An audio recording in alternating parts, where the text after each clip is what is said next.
こんにちは、斉藤直樹です。さっき X を見たらですね、こちらの絵が流れてきました。このフリーレンを下から見上げた角度の絵とともにですね、皆さんどうやったら色々な角度から絵が描けるのですかっていうね、質問がついてるんですよね。で、それを見てね、たくさんの人が、こうやったら描けるよって様々な絵を投稿されていたので、僕もちょっと動画でね、解説を加えてみたいと思いました。でですね、僕がまず最初に言いたいのは、もしかしたらこういう絵を見てね、はははは、下手とかってバカにする人もいるかもしれませんが、僕はね、そうは思いません。むしろ、ナイスチャレンジです。こうやって、いつもと違う角度や、アングルからね、描いてみることによって、自分なりに自分に足りない知識を自分で認識したり、気づいたりすることができますよね。上達の一歩ってですね、あ、これ私知らないんだっていうことを自分で発見したり、気づいたりすることから始まりますので、この方はね、すごく大きな一歩を、今まさに踏み出したところなんだと思います。素晴らしいチャレンジです。ただね、確かにちょっと変には見えますよね。パッとね、こう理由はわかんないんだけど、顎がものすごく強調されていたり、顔がね、すごく狭く見えていたりして、立体的に描こうとしている努力は見て取れますが、それにしてもね、バランスが少し崩れてしまっているように見えます。これね、おそらく絵を描きられない人は誰しもが、こういう角度を描こうとすると起きる問題だと思います。じゃあなぜこうなってしまうのか、そしてどう考えればこうなることを避けて、下からの角度を自然に描くことができるようになるのか、動画を通してね、解説していこうと思います。それでは早速、行ってみましょう。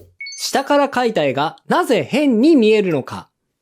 まずですね、最初に解説したいのが、なぜこの方の絵が変に見えてしまうのか解説します。ですね、実はこの人、別に絵が下手だから、下手な絵になってしまっているわけじゃないんです。はい。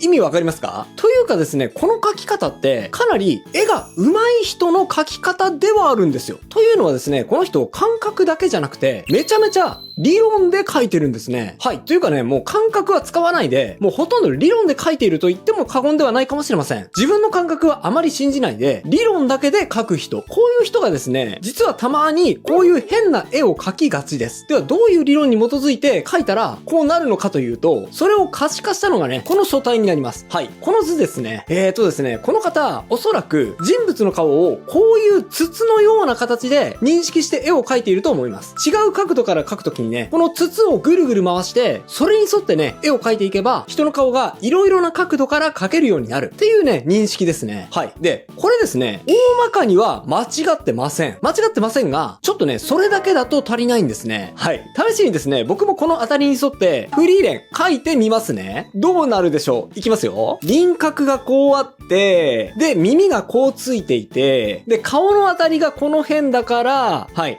目、鼻、口、書いて、で、前髪がね、この辺かな。で、後頭部がこういう形と。で、はい。首書きまして、で、最後にツインテールを書くと。はい。どうでしょう？ほらほら、並べてみると、ほとんど同じような感じになっちゃいましたよね。この方はですね、別に適当に描いて、こうなったわけではなく、人体をね、かなり簡略化して捉えていて、で、その認識に沿って絵を描いた結果、ちょっとね、変な絵になってしまった、というわけなんです。でもですね、こういう頭を使って絵を描いている人って、実はですね、圧倒的に早く上手くなるんです。だってね、今お伝えしたように、理論が間違っていただけなので、その理論さえ直してしまえば、実はね、いきなり絵が上手くなってしまうことがあるからですね。皆さんの周りにこういう人いませんか？数ヶ月前まではめちゃくちゃ絵が下手だったのに、ちょっと見ないうちにぐんぐん上手くなって、いつの間にか周りの誰よりも絵が上手くなってしまった人、いますよね。その人ってね、まさにこういう描き方する人だと思います。じゃあ具体的にこの人はどうやったらこの絵をうまく描けるようになるのか、2段階に分けて解説します。はい。この方だけじゃありません。いろいろな角度から描こうとすると自分もこうなっちゃう。似たような感じになっちゃう。という人。まずは最初に意識すべきなのはこれです。顔の正面の凹凸を意識しよう。はい。最初に意識すべきなのは、顔のね、凹凸を理解しようってことです。この方のように、ざっくりと筒のような形で顔を認識していると、遠くから見た印象をね、ざっくりと捉えればいい場合には、支障はあんまりないんですが、近くでしっかりと見た時には、結構なね、違和感が発生してしまいますよね。じゃあ、どのように顔を認識すればいいのかっていうと、こんな感じ。顔の正面にもね、実は凹凸があって、で、結構デコボコしているんだなということを認識しましょう。はい。もうちょっとわかりやすいように、補助線、描いてみますね。はい。このように、ただの円柱ではなくて、顔の正面であってもね、結構起伏がありますよね。はい。一番わかりやすいのは、緑の矢印で描いてある、このね、目から眉毛の部分のこの凹みだったり、あとは、青矢印で描いてある、この鼻の高さの起伏だったり、あとは意外と大事なのが、この紫の矢印で描いてある、このほっぺの起伏だったり、こういう凹凸がですね、顔の正面にもあって、で、この凹凸に従って目、鼻、口を配置してあげないと、さっき言ったように、こう、つるっとした筒の表面にね、目、鼻、口のシールをペタッと貼っつけたような、そういう不自然さが残るような絵になってしまうっていうことなんです。ああ、そうなんだ。じゃあ、こんな風に認識を改めれば、一気に立体的で、可愛いフリーレンがいろんな角度から描けるようになるのって思った方、いえいえ。慌てちゃいけません。まだですね、それはちょっと早いです。なぜかというと、これを見ていただければわかりやすいと思います。今描いた当たりに沿って、試しにフリーレン描いてみましょう。どうなるでしょうか？はい、まずはね、輪郭がこうあって、で、眉毛からぐっと凹んで、目があって、で、ちゃんとね、こう起伏に沿って目を描いて、はい。いきます。はい。女の子なのでね、まつげもしっかりと、こうバシバシとね、描いていきましょうね。可愛くなるといいな。はい。鼻もしっかりとね、立体的に描いて、唇の起伏もしっかりとね、凹凸に沿って描いてあげましょう。フリーレンの眉毛は太眉なのでね、こんな感じでしっかりと描いてと。で、頭蓋骨の形もしっかりと意識しながら、立体に沿うように髪の毛を描いていきますよ。いい感じ。いい感じ。いい感じなのかな？なんか変かもしれませんね。あとね、首も。なんかちょっと太いような感じもしますが、いやでも実物の人物をしっかりと参考にしているはずだし、これでいいはずだよね。めっちゃムキムキな筋肉質な感じがするけど、いいのかなこれで。はい、そして最後、一番特徴的なツインテールを描いたら、はい、可愛いフリーレンのイラスト完成です。どうだろう。いや、圧倒的に立体です。めちゃくちゃ立体的で、人体としてね、自然な感じにはなりましたが、今度はもうめちゃくちゃ立体的すぎるというか、なんならね、このフリーレン、絶対にグラップラーバキに出てきそうな、そんな感じのフリーレンですよね。ちょっと立体的かつごつすぎです。はい。可愛くはないですね。ではなぜこれが可愛くないと感じてしまうのかというと、単純にね、最初に用意した素体が、リアルな人間をベースにしてしまっているからです。正直に言うと、違和感をね、強調するために、あえてね、こう男性の素体を用意したというのはあります。はい。それはね、わざとなんですが、ただね、じゃあ女性の素体を用意すればいいのかというと、ちょっとね、それも違うんですね。こんな風にリアルな人間の比率で素体を描いてしまうと、それをベースにアニメキャラを描いた場合に、すごくね、こう、いかつくなってしまって、特に可愛い女の子を描こうとすると、違和感がね、どうしても出てしまうんです。はい。それではどうすればいいのかというと、最終段階、次に意識することをお伝えしましょう。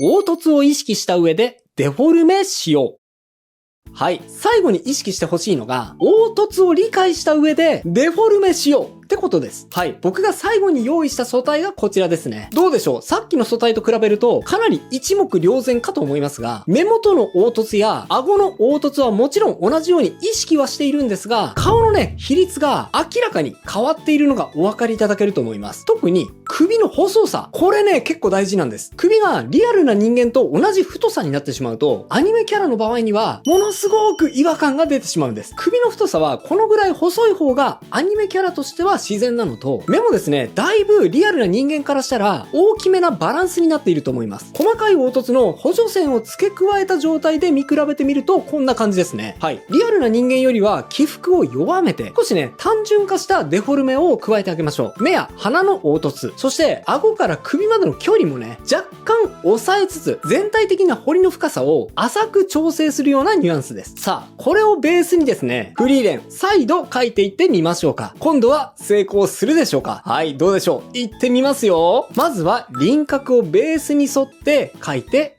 いきます。はい。目もね、ベースの起伏に従って入れていきましょう。まつげもしっかりと描き加えつつ、黒目もね、入れていきます。はい。でですね、ここポイントなんですが、これはですね、絵柄にもよりますが、僕はこういう角度で目を描くときに、瞳孔はですね、ちょっとこう、一段階凹ませて、このように描きますね。はい。これはなんでかっていうと、横から見るとですね、こんな感じの立体になっているイメージです。はい。目の表面からね、ちょっと若干凹んでいるところに瞳孔があるイメージで描いていきますね。はい。そして、目、鼻、口、眉毛をそれぞれ起伏に沿って描いていってと。そしてエルフっぽい長い耳も描いていきましょう。はい。そして髪の毛は基本的に頭蓋骨に沿って描いてはいくんですが、このね、頭蓋骨そのままなぞってしまうと、かなりね、こう、ペターっとした髪の毛になってしまうので、ちょっとだけボリュームを持たせて、当たりよりも少しこう、外側に描くと、ちょうどいい髪の毛のボリュームを出すことができると思います。そして、首周りにちょっとした衣装も描き入れて、最後にツインテールを描き加えて、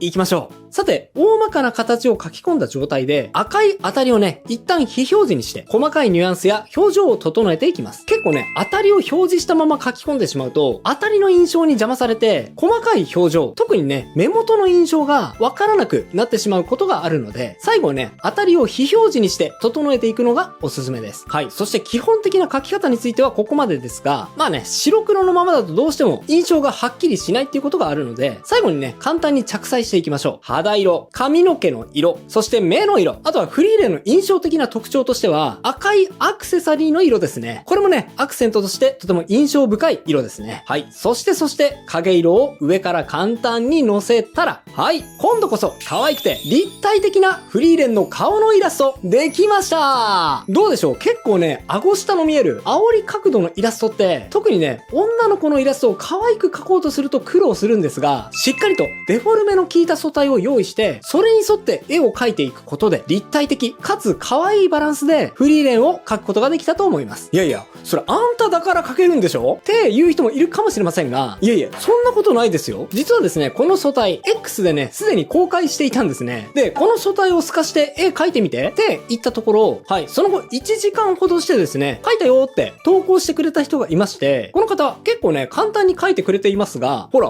かなりね、いい感じに描けていますよね。うん、可愛い。はい、特にね、口元をちょっとこう若干緩めて、歯がね、少しだけ見えている感じの表情の作り方。僕はね、すごく好みですね。はい、素晴らしいです。この素体ですね、僕のピクシブファンボックスから無料でね、ダウンロードできますので、よければ皆さんもこの素体を元にして、ぜひね、絵を練習してみてください。概要欄に URL を載せておきます。今回紹介したように、いろいろな角度から絵を描くときには、まずはデフォルメした素体を用意して、それを元に絵を描くのが効果的です。まあ最初はね、もちろん簡単な筒をイメージして絵を描くのもありですが、慣れてきたらね、そこに目、鼻、口、それぞれの起伏をね、プラスでイメージして絵を描いてみてください。きっと、ものすごく自然で可愛い立体的なイラストがどこからの角度でも描けるようになると思いますよ。お知らせです。動画販売サイト Vimeo にて1ヶ月で絵が上手くなる動画、イラスト上達プログラムが販売中です。初心者でも絵の下書きから完成までサポートする内容、そして中級者のための少し突っ込んだ内容、上級者のお悩みに答える内容など、15本の取り下ろし動画をセットにしたサブスクではない動画買い切り型になっております。プロの翻訳家による正確な英語字幕もついていますよ。全巻セットでなんと4500円。1本からでも500円で購入可能ですが、全巻セットで購入すると、なんとスペシャル特典として大人気イラストレーター作者2さんとの線の描き方についての対談動画まで限定でついてきちゃいます。気になった方は概要欄に URL を載せておきましたので、そちらからぜひぜひチェックしてみてくださいね。それではまた次回の動画でお会いしましょう。